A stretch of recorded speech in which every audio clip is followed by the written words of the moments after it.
बिस्मिल्लाहिर्रहमानिर्रहीम। असलवाद से मैं इकबाल इंजवा। नाज़रीन, इस वक्त रात का पहर है, ठंड है, लेकिन कल रात से लेकर इस वक्त तक पूरे पाकिस्तान के अंदर, सोशल मीडिया के अंदर, बल्कि आप खुद भी इस पे हज़ार बार डिस्कस कर चुके होंगे। पाकिस्तान की क्रिकेट टीम जिस तरह से इंडिया से हारी और वो जीता हुआ मैच हार कर फिर पाकिस्तान का खैर क्या मुंह काला किया वो तो पहले से ही है, लेकिन उस पे जो तनकीद हो रही है, जो बात हो रही है, उस पे मैं आज थोड़ी सी ये बात करना चाह रहा हूँ। मैं टीम के ऊपर, टीम की कारकर्दगी के ऊपर, प्लेयर के ऊपर, क्रिकेट के ऊपर बात नहीं करूँगा, क्योंकि ये आप सब कर भी चुके हैं, सुन भी चुके हैं और आपका अपना तबसरा तजिया भी इस पे मौजूद होगा। मैं सिर्फ ये कहना चाहता हूँ कि ये सिर्फ क्रिकेट टीम के हारने के बाद अफसोस का मकाम नहीं है या रोने का मकाम नहीं है। अफसोस और बदकिस्मती और रोने का मकाम इस पे है कि पाकिस्तान के अंदर तमाम जो महकमे हैं, पाकिस्तान पूरे का पूरा जो मुल्क है, इसके अंदर जो इसकी पोजीशन है वो इस वक्त पाकिस्तान क्रिकेट टीम जैसी है। ये अच्छी बात है कि इस वक्त जो पाकिस्तान की क्रिकेट टीम जो हारी है, मुल्क के हालात को समझाने के लिए पाकिस्तान की क्रिकेट टीम की एग्जांपल देना आसान है और फिर आपको उससे आसानी से समझ आ जाएगी कि असल बात क्या है। यानी इस वक्त अगर देखा जाए तो पाकिस्तान के अंदर कानून भी इसी टीम की जैसी हालत है, पाकिस्तान के आइन की भी इसी टीम जैसी हालत है, पाकिस्तान की अदलिया की भी इसी टीम जैसी हालत है, पाकिस्तान के इंसाफ की भी इसी टीम जैसी हालत है। हुकूमत जो फार्म 47 से आई है और उस फार्म 47 से मुंतखब होने वाले, सेलेक्ट होने वाले, चाहे वो कौमी असम्बली के मेंबरान हों या सूबाई असम्बली के मेंबरान हों, सबकी यही वाली पोजीशन है जो पाकिस्तान क्रिकेट टीम की है। पाकिस्तान के अंदर इंसाफ का और दयानतदारी का, ईमानदारी का, सच्चाई का भी पाकिस्तान की क्रिकेट टीम जैसा हाल है। पाकिस्तान के अंदर जो सियासत हो रही है, इसका भी क्रिकेट टीम जैसा हाल है। ये मैं आगे बताऊंगा कि मैं तनकीद नहीं कर रहा, ये मेरा चैलेंज है आपको कि इसमें से कोई एक चीज़ सीधी हो तो आप मुझे बता सकते हैं। पाकिस्तान के अंदर जो वज़ीर हैं, जो मशीर हैं, जो स्पोक पर्सन हैं, जो मीडिया है, जो आके बात करते हैं, उनका भी इसी पाकिस्तान की क्रिकेट टीम जैसा हाल है। और ये क्यों है, ये मैं आगे इसका अपना तबसरा आपको बताऊंगा। मीडिया के अंदर जो सच बोलने का लेवल है, उसका भी यही हाल है। पाकिस्तान के अंदर इंसानी हुकूक का हो, इंसाफ का हो, तालीम का हो, इखलाक का हो, रवैये का हो, बिल्कुल वही वाला हाल है जो पाकिस्तान की क्रिकेट टीम का हाल है। इस मुल्क में इस वक्त अगर हम ये कहें तो बहुत आसान होगा कि चपरासी से लेकर फार्म 47 वाले वज़ीर आज़म तक, इसके अंदर जितने लोग आते हैं, चाहे उसमें ब्यूरोक्रेसी है, चाहे उसमें अदलिया है, उसमें मीडिया है, उसमें इस्टेब्लिशमेंट है, उसमें अखलाकियात है, उसमें तरबियत है, उसमें मुफाद परस्ती है, उसमें कितनी सिंसियरिटी है, सब का सब जो है ये हाल पाकिस्तान की क्रिकेट टीम जैसा है, जो जीते हुए मैच हार जाती है, जो बिल्कुल आसान से आसान टारगेट, चाहे वो अमेरिका का दे हो या इंडिया का हो, उससे वो हार जाते हैं। पाकिस्तान के अंदर यानी मुल्क इस वक्त जो ये जो कह रहे हैं कि तबसरा करने वाले कि मुल्क बदनाम हो गया, अवाम बदनाम हो गई, 24 करोड़ अवाम के दिल टूट गए, अब हम क्रिकेट का देखना छोड़ देंगे, क्रिकेट का नाम लेना छोड़ देंगे। तो मेरा चैलेंज है पूरे पाकिस्तान के अंदर, ये व्लॉग सुनने वाले जो मेरे हमायती हैं, उनका भी, जो खिलाफ हैं उनसे भी, और जो पढ़े लिखे हैं, अनपढ़ हैं, पूरे मुल्क के अंदर चैलेंज है कि कोई एक ऐसा नाम बता दें, ऐसा काम बता दें जिससे पाकिस्तान की खुशनामी हुई हो। और हम ये कहते हैं कि पाकिस्तान की क्रिकेट टीम हार गई तो पाकिस्तान की बदनामी हो गई।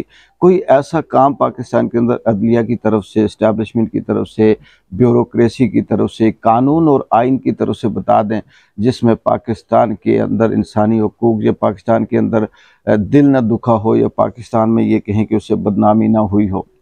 ख़वातीन को गिरफ़्तार करने से लेकर उनको मारदार तक, छापों तक, कानून तक, बयान तक, एफआईआर तक, इल्ज़ामात तक, हर एक, इवन कि हमारे वज़ीर आज़म मुल्क मुल्क फिर रहे हैं, साथ अपने चेले चिमट्ठे लेकर जा रहे हैं, और वो जाकर वहाँ जो बात करते हैं उन तक, उनसे जो रिपोर्ट आती है उस तक क्या मुल्क की बदनामी नहीं हो रही? जिस तरह से इलेक्शन हुए क्या मुल्क की बदनामी नहीं हुई? जिस तरह से फिर रिजल्ट बनाए गए फार्म 47 से क्या मुल्क की बदनामी नहीं हुई? जिस तरह से यहाँ पे कानून नाफिज किया जाता है और जिस तरह से काजी साहब बैठकर फैसला करते हैं, जो पूरी दुनिया देखती है, क्या मुल्क की बदनामी उसमें नहीं है? क्या इस मुल्क के अंदर जिस तरह से ये चल रहा है, जो मर्जी से क्रिकेट बोर्ड का चेयरमैन लगा दो, चाहे वो मोहसिन नकवी हो, मर्जी से किसी को वज़ीर आला बना दो, मर्जी से वज़ीर ख़ारजा बना दो, मर्जी से वज़ीर दाखिला बना दो, क्या ये मुल्क की बदनामी नहीं है? मुल्क के अंदर तालीम की क्या पोजीशन है, मुल्क के अंदर सेहत की क्या हालत है, मुल्क के अंदर रोज़गार किस हद तक है, मुल्क के अंदर अवाम किस लेवल पे बैठकर ज़िंदगी गुजार रही है, टैलेंट की क्या हालत है, क्या ये मुल्क की बदनामी नहीं है? मोहसिन नकवी साहब ने ये कहा जी कि मैं सोच रहा था कि शायद कोई छोटी मोटी सर्जरी से ये टीम बेहतर हो जाए, अब मुझे लगता है कि इसे मेजर सर्जरी की ज़रूरत है। मोहसिन नकवी साहब, पाकिस्तान की क्रिकेट टीम को मेजर सर्जरी की ज़रूरत नहीं है। असल में मेजर सर्जरी की ज़रूरत आपकी है। मोहसिन नकवी साहब, जिसने ज़िंदगी में कभी क्रिकेट का बल्ला नहीं हाथ में लिया होगा, उसको पूरे के पूरे बोर्ड का चेयरमैन बना दें तो टीम का यही हाल होना है। उसके अंदर फिर मोहसिन साहब के भतीजे, भांजे, दोस्तियाँ, यारियाँ, रिश्तेदारों को लगा दें, उसके अंदर टीम का यही हाल होना है। जिस तरह से सियासत के अंदर करप्शन होती है, ठेकों के अंदर करप्शन होती है, मुल्क को मुफाद की खातिर जूती की नोक पे रखा गया है, इसी तरह से खेल में भी यही हाल हो और पैसा वहाँ से कमाने की नीयत की जाए तो मुल्क फिर इस टीम का इसलिए यही रिज़ल्ट देना है। पाकिस्तान की क्रिकेट टीम ने रिज़ल्ट गलत नहीं दिया। पाकिस्तान की क्रिकेट टीम बिल्कुल अपने मेरिट पे, अपने म्यार पे खेली है, क्योंकि उसका मेरिट ही यही रखा गया था, उसका म्यार भी यही रखा गया था और इसमें किसी किस्म की कोई ऐसी बात नहीं है, क्योंकि खेल खेल है, आर्ट आर्ट है, फन फन है। आप एक मुसव्वर को अगर गिटार पकड़ के बैठा दें तो वो मुसव्वर क्या गिटार को सही बजा लेगा? आप एक राइटर को, अदीब को डांस की तरबियत देना शुरू कर दें तो वो अदीब क्या डांस आपको इंटरनेशनल मुकाबला जिता के दिखाएगा? आप किसी रनर को वहाँ पे पत्थर उठाकर डंड निकलवाना या वेट लिफ्टिंग सिखा दें तो वो जो दौड़ने वाला है, रनर है, वो आपको क्या वेट लिफ्टिंग में बैनुल अक़वामी मुकाबला जिता के दिखाएगा? क्योंकि वो उसका आर्ट ही नहीं है, वो उसका फ़न ही नहीं है। आप किसी अच्छे सिंगर को, गुलकार को, जिसने पूरी दुनिया में मुल्क को प्रेजेंट करना है, उसको किसी ढोल बजाने का वो सिलसिला शुरू कर दें या उसे कहें कि आओ और आके फुटबॉल खेलते हैं, क्या वो आपको उसमें जीत कर दिखाएगा? ऐसा नहीं है। जिस तरह से ये मुल्क है, जिस तरह से ये सोच है, जिस तरह से यहाँ की जो हुकूमत फार्म 47 की हो या इससे इनके हैंडलर हों, ये खुद जिस सोच के मालिक हैं, इन्होंने चुन चुन कर वो 11 खिलाड़ी वैसे ही रखे हैं जैसे अपनी तरह से हैं कि ये आधा ठेका तेरा, आधा मेरा, आधा तू खा ले, आधा मुझे दे देना। तो फिर उसने, इस टीम ने यही परफॉर्मेंस देनी थी। इसमें मेजर सर्जरी की ज़रूरत नहीं। नकवी साहब, आप अपनी सर्जरी करवाएं, आप अपनी मेजर सर्जरी करवाएं, आप अपने दिमाग की सर्जरी करवाएं, आप इमरान फोबिया से निकलें, पूरे का पूरा मुल्क आप इमरान के बूथ से निकलें, फिर इस मुल्क के अंदर कुछ बेहतर हो सकता है। अभी तो आप उस देखा देखी में, उस ज़िद के अंदर ये सब कुछ कर रहे हैं कि शायद हम ये करेंगे। और दूसरी बात कि कुदरत का वो निज़ाम देखें कि अल्लाह जिसे चाहे इज़्ज़त दे, इससे बड़ी मिसाल दुनिया में यहाँ इस वक्त नहीं मिल सकती। पाकिस्तान की क्रिकेट टीम माजी में भी हारती रही है, माजी में भी इंडिया से हज़ारों दफ़ा हारी, लेकिन उसमें सिर्फ़ और सिर्फ टीम की हद तक बदनामी होती रही, किसी बॉलिंग के हद तक, फील्डिंग की हद तक, बैटिंग की हद तक बदनामी होती रही। लेकिन इस दफ़ा जो टीम हारी है वो टीम की कम, मुल्क की ज़्यादा, मोहसिन नकवी की ज़्यादा, इस्टेब्लिशमेंट की ज़्यादा, जो उनको पत्थर उठाकर खेतों में भगवा रहे थे उनकी ज़्यादा बदनामी हुई है। और फिर वहाँ पे जो न्यूयॉर्क के अंदर जो मैच था, आखिर में ये मैं आपको बताऊँ कि वो मैच कम था। पाकिस्तान तहरीक इंसाफ की जो वहाँ पे पब्लिसिटी थी, या ये कहें कि पूरे का पूरा जो वो ग्राउंड भरा हुआ था, उसमें जो एडवर्टाइज़ हो रही थी, उसमें जो बात हो रही थी, कैदी नंबर 804 को, इमरान खान को रिलीज़ किया जाए। और ऐन उस वक्त जब पाकिस्तान की टीम और इंडिया की टीम वहाँ पे अपने अपने कौमी तराने जब उनके लगे और वो खड़े थे, पूरा ग्राउंड सन्नाटा छाया हुआ था, खामोशी थी, सबकी तवज्जो उस तरफ थी। तो वहाँ पूरे ग्राउंड का वो जहाज़ जो है वो बैनर लगाकर चक्कर लगा रहा है जिसमें लिखा हुआ है रिलीज़ इमरान खान।